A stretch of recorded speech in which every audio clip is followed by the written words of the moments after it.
The topic is the sit-in movement, and of course we're talking to Attorney Julian Blackshear. And of course, Attorney Blackshear, let's allow you to continue our conversation before we head our commercial break. Yeah, I really wanted to emphasize the importance of the fact that there were non-students, hard-working people, and leaders of the various cities that gave aid and comfort to the members of SNCC by putting up the bail money and things of this type. And again, you had high school students who participated in the demonstrations, and you had white college students that participated in the demonstrations. But as a general proposition, on balance, it was almost exclusively black college students who formed, organized, and structured the Student Nonviolent Coordinating Committee, thus the name Student Nonviolent Coordinating Committee. Now, I always wanted to be a lawyer. I guess I'm one of that rare breed that feels that he was called into the profession as opposed to choosing it. And so to that extent, I'm a natural-born lawyer, as my son would tell me. So I knew that was educational to me, to be a part of the whole process. And I now am at a position where I can understand the legal basis for the Civil Rights Act of 1964. When I was in SNCC, I knew why the Civil Rights Act of 1964 was formed, because of the pressure that the students in their sit-in demonstrations were imposed upon the national government to do something. So they knew they had to do something. But now, as an attorney, I know the legal basis that they justified in doing it. And I'd like to address my comment to that. The 1964 Civil Rights Act primarily does a lot of things. It gives us equal employment opportunities, but what we're talking about now, the sit-in demonstrations, what it did, it made it illegal to discriminate against black people or in public accommodation facilities. In other words, everyone could participate in public accommodation facilities, not regard to their race, their national origin, religion, or creed. And that's a direct result of the sit-in demonstration movement by all the students in the South. Where's the justification for passing such a law? The argument was made at the time by the owners of these establishments.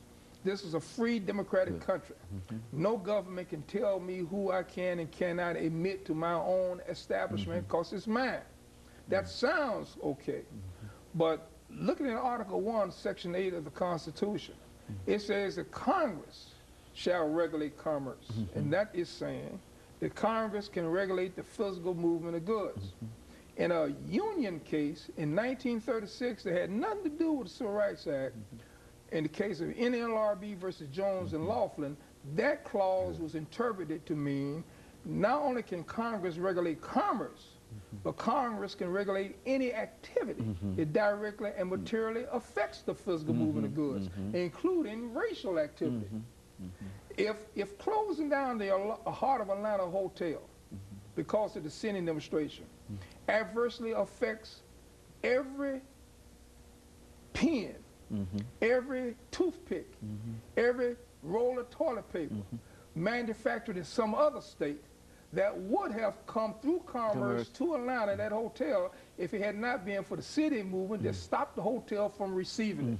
So you can see that racial activity is an activity that directly and materially affects the physical movement of goods. Now, once we establish that point, Congress now, under Article 1, Section 8, can come in and regulate that activity. They decided to regulate that activity by passing the 1964 Civil Rights Act and says that you cannot discriminate against people as it relates to public accommodation facilities. So now, I'm in a perfect position to understand why they felt it necessary to pass such a law, because SNCC was putting that kind of pressure on government to react. But now, as an attorney, I know the legal basis, the justification that was used to make such a law constitutional. It was based upon Article 1, Section 8 of the Commerce Clause. And of course, that's why the Interstate Commerce Commission became involved. Explain how Well, that now, commission... ICC is really created to regulate railroads, so it had nothing to do with that. But it can be used for that purpose now. You see? Well, what about buses? When buses... That's the freedom movement. Well, that comes much after the sit-in demonstrations. I think the freedom rides take place around by 1966. John Lewis is no longer chairman of SNCC in 1966. I think Stokely Carmichael becomes the chairman of SNCC in 1966. But let me tell you what's happening to SNCC, an unfortunate thing.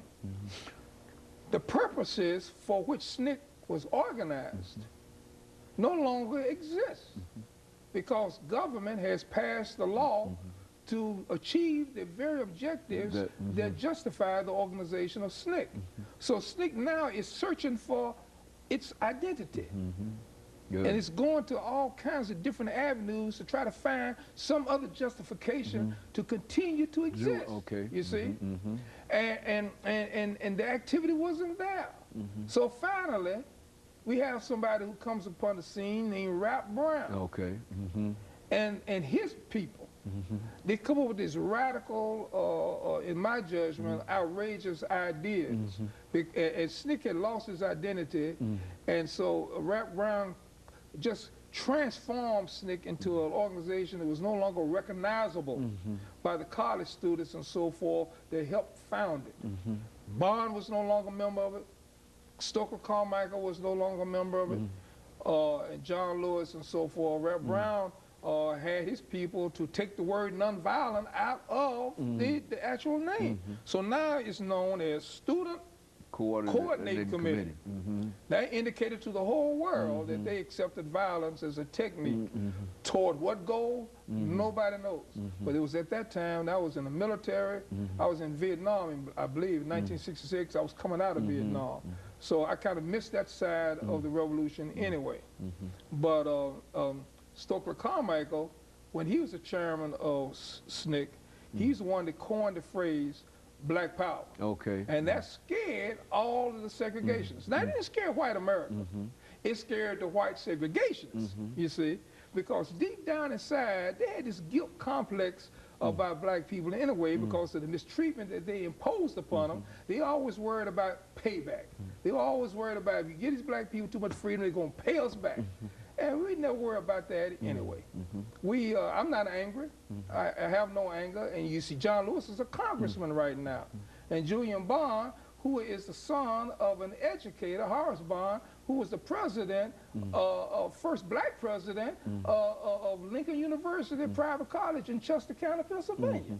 You see, so we all come out of a middle class background, and we have no anger.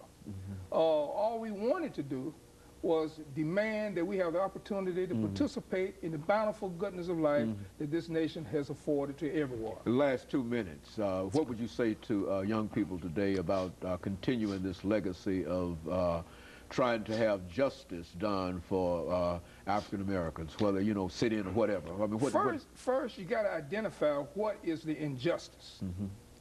And racism today is very subtle. And it's been furthered by our own conduct. You have to ask yourself the question as black people, what is it that we can do to improve our own ability to operate successfully in the United States of America? Are we studying like we should? Are we spending all our time talking negative things like making our women look like prostitutes and whores in these BET video musical things and so forth? Are we guilty of self-destructive behavior? And then at the same time, we demanding the world to respect us. Well, the respect is something that has to be earned. We knew that. It's not going to be given. So until such time we check our own behavior and not engage in school riots, which I think has been prominent in the newspaper recently, then we can't demand respect. So I'm saying the next civil rights movement that takes place is to change the attitudes and the ways of thinking on the part of black people that leads towards self-destructive behavior. Very good. And of course, Attorney Blackshear, let me thank you over the last few seconds that we have here for giving us that excellent information. And I'm sure that that is, in a real sense, a direction in which people can tie into to understand that it is a responsibility that as people of your generation, of our generation, took charge and wanted to deal with the injustices, that they too have some injustices to deal with, but first they have to work in their own houses first. Is that what you're saying? And of course, let me thank you, and let me encourage our audience to tune in again next week for another informative edition of Comments.